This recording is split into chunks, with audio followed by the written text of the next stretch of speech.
Oyi, yig'layapsizmi?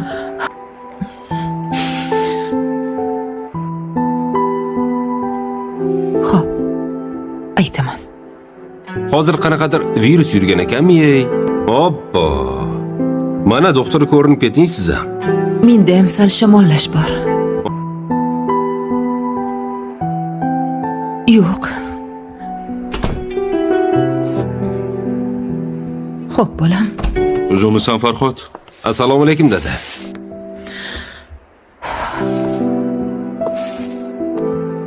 Butun kasalxonada shu virus. Endi men boray. Dadang ham keldilar. Ilojim yo'q, o'g'lim. Siz ham qolavering, oyi. Va alaykum assalom. Tuzumsiz, yaxshi keldingizmi? Rahmat, Xudoga shukr. O'zing Rahmat. Meni navbatchiligim tugadi, bolam. Ertalab kelaman. Senga nima olib kelay, o'g'lim? Maftunani olib keling, oyi, Maftunani. O'tirsin yonimda men bilan. Matluba xola, turing. Mana kofe. Qarang, issiqqina. Xo'p. Rostdan. Matluba xola, men siz uchun kofe qildim. Men siz uchun tuxum pishirdim. Sizlar menga ovqat qildinglarmi? Bo'ldi, boshqa yig'lamayman. Faqat yig'lamang. Xafa bo'lmasangiz bo'ldi. Ha? Siz Yo'q, sizsiz chiqmaymiz. O'zinglar amakang bilan choy ichib olinglar. Yo'q. Hozir egim kelmayapti. Yuring, men pishirgan tuxumni yeb ko'rmaysizmi? Yuring, sizsiz chiqmaymiz. yoqmadimi? Voy, rosa shirin bo'pti. Xo'p, Mana bundan bitta iching, unaqa issiq emas. qani, yuringlar. Bering buni. Bo'ldi, o'zim. Xo'p, chiqaman. Jiyanlaringiz demoqchi edim. Nima deganing bu? Yetimchalaringiz ko'rinmay. Voy, yomon qo'rqib ketdimi? Xafa bo'lma. Voy. Agar yana bir marta yetimcha deganingni eshitsam, mendan xafa.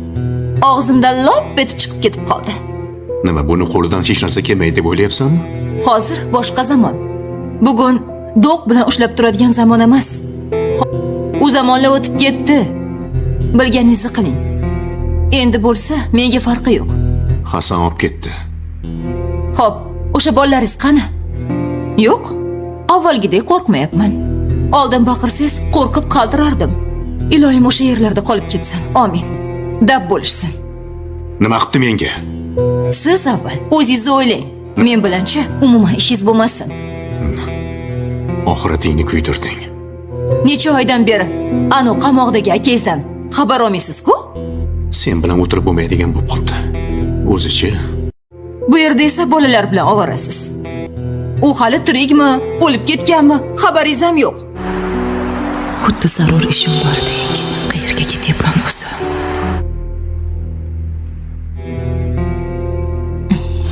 Meni kimdir intizor kutayotgandek shoshib chiqdim. To'g'risi, o'sha uyga borishga yuragim bezillaydi. Huvillab yotgan qasr uyimga shoshyapmanmi? Boradigan joyim bormi? Qayerga boraman? Hech kim. Kim bor meni kutayotgan? Qayerga boraman? Burchagidan Maftuna Oyjon deb chiqib kelayotganga o'xshaydi. Meni-chi? Ularni sog'inib kutayotganlar bor. Uylariga shoshib ketishyapti. Qanday baxtli odamlar. Shunchalar ham baxtsizmi? Shunchalar ham yolg'iz. Shoshib talpinib boradigan joyim yo'q. Meni hech kim kutmaydi. Chiroyli oilamni, baxtimni menga faqat mehr. Nega meni tushunishmadi? Qayerda xato qildim? O'z qo'llarim bilan yo'q qildim. Sevib yashamoqchi edim. Men ham e'tibor kerak edi. O'zini qurbon qilib ko'rsatayotgan Maftunaning qo'lida qonli pichoqni ko'rib qolsangiz, ushbu serialning qolgan qismini ko'rishga asabingiz dosh berarmidi? So'nggi bor yoxud Kechir 2 ning 8-qismida ssenaristlarimiz mantiqni shunchalik chuqur qabrga ko'mishdiki, uni hatto Solih ham topib kela olmaydi. Biz 7-qismda ammaning kursiga bog'langanini ko'rib, bechora deb achinishga ulgurmasimizdan, 8-qismda hamma narsa yana ostin-ustin bo'lib ketdi. Solih o'sha tashlandiq omborga yetib kelganida u yerda nafaqat ammasini, balki butun boshli oilaviy xiyonatlar muzeyini topdi desak mubolag'a bo'lmaydi. Nega bizning qahramonlarimiz xavfli joyga borganda politsiyaga qo'ng'iroq qilish o'rniga birinchi bo'lib selfie tushishni yoki telefonini quvvatlagichga qo'yishni o'ylashadi? Solih ammasining og'zini ochib, undan haqiqatni so'rash o'rniga xonada 5 daqiqa davomida nima bo'lyapti o'zi deb aylanishi bu yilning eng aqlli harakati bo'ldi. Amma esa, garchi og'zi bog'langan bo'lsa-da, ko'zlari bilan tezroq meni bo'shat, keyingi yo'lg'anim tayyor degandek qarab turishi shunchaki komediya. Bizning sevimli qurbonimiz Maftuna esa shifoxonadan qochib ketgandan beri xuddi professional josuslardek izsiz yo'qoldi. Nahotki og'ir kasal bo'lgan qiz bir kechada hammani aldab, butun boshli o'yinni boshqarayotgan mastermindga aylangan bo'lsa? Bu qismdagi g'iybatlar shunchalik ko'pki, ularni hattoki qo'shni xolalar ham muhokama qilib ulgura olmayapti. Solihning otasining tilla uziga kimning qo'lida paydo bo'lganini ko'rganingizda, o'rningizdan sakrab turishingiz aniq edi. Nahotki 10 yil oldin vafot etgan ota aslida ammaning yerto'lasida yashirincha kofe ichib o'tirgan bo'lsa? Ssenaristlarimiz o'liklarni tiriltirish bo'yicha jahon rekordini o'rlatishmoqda. Solih ammasini bo'shatib, undan Maftuna haqida so'raganida, ammaning birinchi bo'lib, u sening singling bo'lishi mumkin deb tashlagan bombasi bu shunchaki ochiqchasiga tomoshabinni mazax qilishdir. Har safar voqealar rivoji tiqilib qolsa, qahramonlarni qarindosh qilib qo'yish bizning milliy seriallarning eng sevimli quroli bo'lib qolgan. Solih bu gapni eshitib, xuddi haykali qo'yilgandek qotib qoldi. Nahotki u sevgan qiz aslida uning eng yaqin dushmani va qarindoshi bo'lsa? Kompaniyadagi vaziyat-ku alohida doston. Solih yo'qligida ammaning barcha bank hisoblarini offshor hududlarga ko'chirib ulgurgani ma'lum bo'ldi. Bu ayol qachon biznes bilan shug'ullandi-yu, qachon o'g'rilik qildi? Hayron qolasan kishi. Ofisdagi xodimlar esa hamon ikki o't orasida. Kim ko'proq pora bersa, o'shaning rasmini devorga ilib qo'yishga tayyor. Solih o'z xonasiga qaytib, stolidagi o'sha sirli qizil konvertni ko'rganida, uning ichida nima borligini bilsangiz, serialni ko'rmay qo'yishingiz ham mumkin edi. Konvert ichida Maftunaning bolalikdagi surati va uning orqasida yozilgan "Sizni o'lim kutmoqda" degan yozuv bor edi. Bu Maftunaning Solihga bo'lgan sevgisi belgisi emas, balki yillar davomida tayyorlangan qasos rejasining yakuni bo'lib chiqsa-chi. Solih shuncha vaqt davomida bir ilonni bag'rida asrab yurganini tushunib yetganida, uning orqasidan kutilmaganda paydo bo'lgan o'sha soya kimga tegishli edi? Solih o'zini himoya qila oladimi yoki u ham Maftunaning navbatdagi qurboniga aylanadimi? Solih o'sha qizil konvertga xuddi uning ichida dunyoning barcha sirlari yashiringandek termulib o'tirganida, orqadagi eshik sekin g'irchillab ochildi. Voy buyu, bizning o'lim to'shagidagi malikamiz Maftunaga qaranga. Shifoxonadagi dori-darmonlar shunchalik mo'jizaviy kuchga egami yoki ssenaristlarimiz unga birdaniga super qahramon kuchini berib qo'yishdimi? Kechagina apparatlarga bog'lanib nafas olishga qiynalayotgan qiz bugun Solihning qarshisida xuddi podiumga chiqayotgan modeldek sobit turibdi. Solihning ko'zlaridagi hayratni tasvirlashga so'z ojiz. U Maftunaga qarab, go'yo birinchi marta haqiqiy shaytonni ko'rgandek bo'ldi. Maftuna esa hech qanday aybdorlik hissisiz labida o'sha sovuq va zaharxanda tabassum bilan Solihga yaqinlashdi. "Sog'inch yomon narsa, shunday emasmi, Solih aka?" deganida, uning ovozidagi sovuqlikdan butun xonadondagi gullar qurib ketgan bo'lsa kerak. Nahotki biz 8 ta qism davomida achinib yurgan, ko'z yoshlariga ishongan qizimiz aslida butun boshli dramaning rejissyori bo'lsa? Solih konvertni ko'rsatib, "Bu nima degani?" deb baqirganida, Maftunaning javobi hammani shok holatiga tushirdi. "Bu sizning o'tmishingiz uchun to'lanadigan badalning boshlanishi."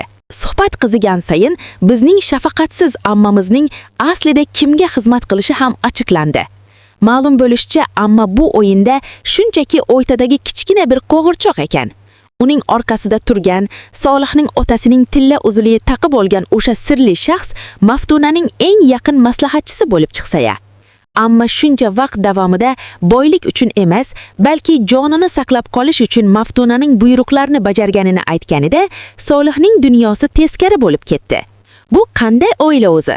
Hamma bir-biriga josus, hamma bir-biriga dushman. Maftuna sekingina Solihning stoliga o'tirib, uning qimmatbaho soatiga qarab, "Vaqtingiz tugayapti, Solih aka. Merosxo'rlik o'yini tugadi", deb pichirladi. Nega bizning qahramonimiz hozirgina uni politsiyaga topshirish o'rniga xuddi gipnoz qilingandek uning ko'zlariga termilib qoldi? Balki u hali ham bu makkora qizni sevishda davom etayotgandir. G'iybatlarning eng shirin joyi shundaki, Maftuna aslida Solihning singlisi emas, balki uning eng katta dushmanining qizi bo'lib chiqishi ehtimoli tobora oshiyoryapti. Ammo Maftunaning qulog'iga nimadir deb pichirlaganida, Maftunaning yuzidagi o'sha g'olibona ifoda birdaniga yo'qoldi. Demak, Maftunaning ham o'zidan yashiringan siri bor ekan. Ofis tashqarisida esa Solihning xodimlari allaqachon yangi xo'jayinga moslashishni boshlashgan. Ular kim kuchli bo'lsa, o'shaning ortidan ergashishga shunchalik usta bo'lib ketishganki, hatto Solihning xonasidagi janjalni eshitib ham go'yoki hech narsa bo'lmayotgandek kofe ichib o'tirishibdi. Maftuna konvertni Solihning qo'lidan yulqib olib, uni parchalab tashlaganida, xonada kutilmaganda bir ovoz eshitildi. Bu ovoz na Solihga, na Maftunaga tegishli edi. Eshik oldida paydo bo'lgan o'sha oqsoqol kim? Nahotki serialning eng boshida vafot etdi deb ko'milgan Solihning haqiqiy otasi endi o'z qasosi uchun qaytib kelgan bo'lsa? Solih bu odamni ko'rib, dada deb yuborganida, Maftuna nima uchun uning qo'lidan ushlab, qoching deb baqirishi? Dushman tashqaridami yoki aynan mana shu tirilgan otaning o'zimi?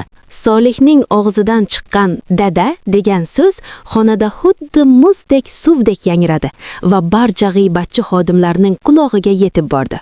Nahotki, ssenaristchilarimiz o'likni tiriltirish bo'yicha jahon tibbiyot xodimlaridan ham o'zib ketishgani haqida gapirganmidingiz? Mana isboti. 10 yil oldin janozasi o'qilib tuproqqa qo'yilgan odamning bugun Solihning ofisida qimmatbaho palto kiyib paydo bo'lishi bu nafaqat drama, balki mantiqning ochiqchasiga o'ldirilishidir. Solih xuddi arvohni ko'rib qolgandek qotib qolgan bo'lsa, Maftunaning birdaniga uning qo'lidan tutib, "Qoching!" deb baqirishi hammani ikkilantirib qo'ydi. To'xtang, bir daqiqa oldin Maftuna Solihni yo'q qilmoqchi bo'lgan yovuz qiz emasmidi? Nega endi u birdaniga himoyachi farishta bo'lib qoldi? Yoki u Solihning dadasining aslida kim ekanligini va qanday vahshiyliklarga qodirligini hamma narsadan ko'ra yaxshiroq biladimi?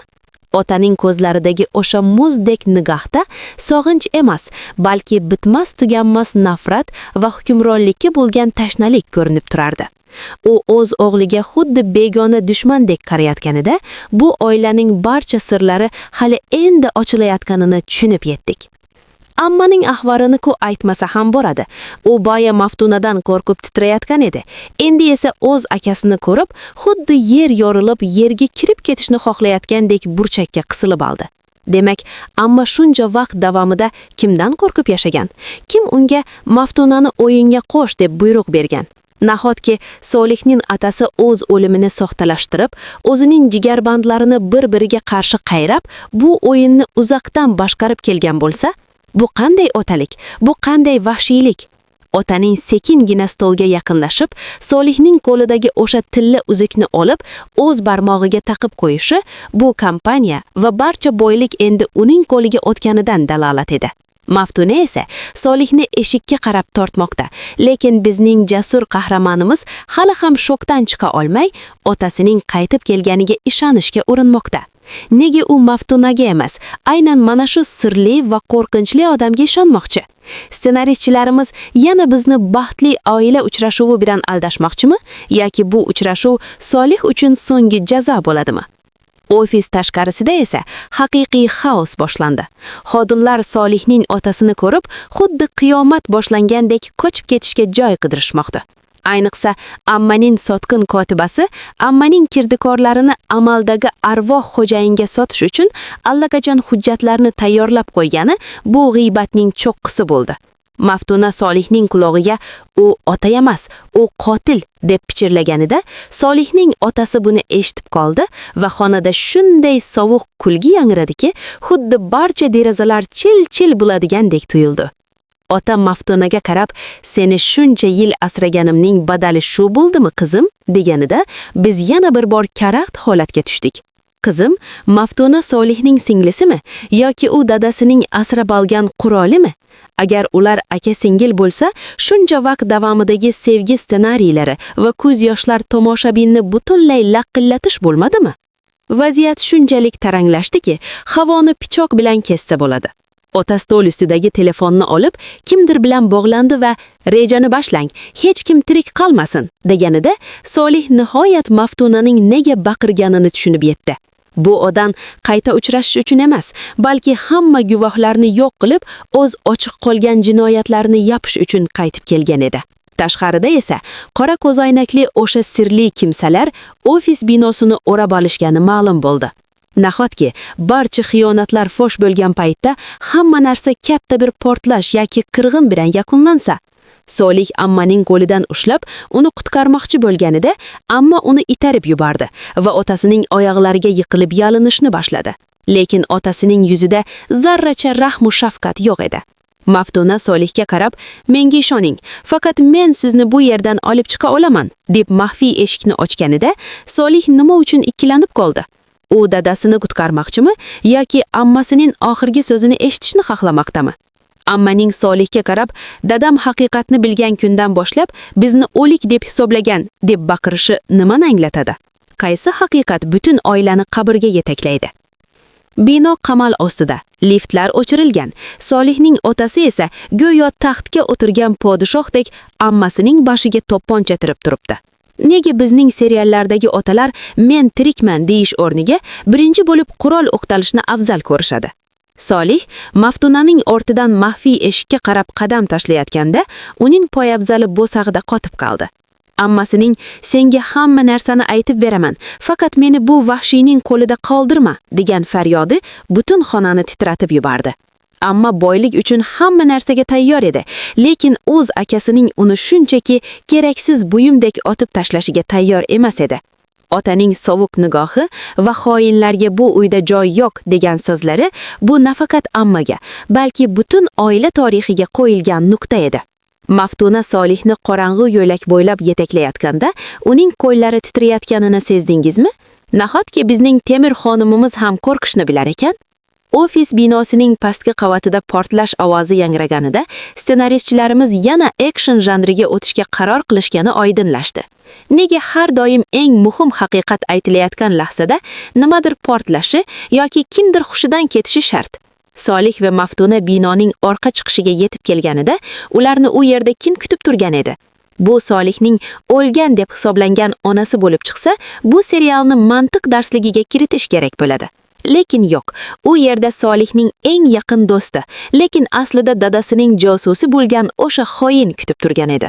Maftuna qurolini chiqarib, do'stiga qarata o'q uzganida, bizning bechora qizimiz naqadar professional mergan ekanligini ko'rdik. Solih esa shunchaki qarab turibdi. U hali ham bu tush bo'lsa kerak, hozir uyg'onaman deb o'ylayotgan bo'lsa ajab emas. Yakuniy lahzalarda Solih va Maftuna mashinaga o'tirib qochishga ulgurishganida, binoning tepasida ammasining so'nggi bor baqirgan ovozi eshitildi. Va keyin sukunat. Ota bino balkoniga chiqib, qochib ketayotgan mashinaga qarab shunday jilmaydiki, bu jilmay Solihning tushlariga kirishi aniq. Maftuna mashina tezligini oshirar ekan, Solihning qo'liga o'sha sirli qizil konvertning asli nusxasini tutqazdi. "Dadam sizga aytgan hamma gap yolg'on edi, Solih aka.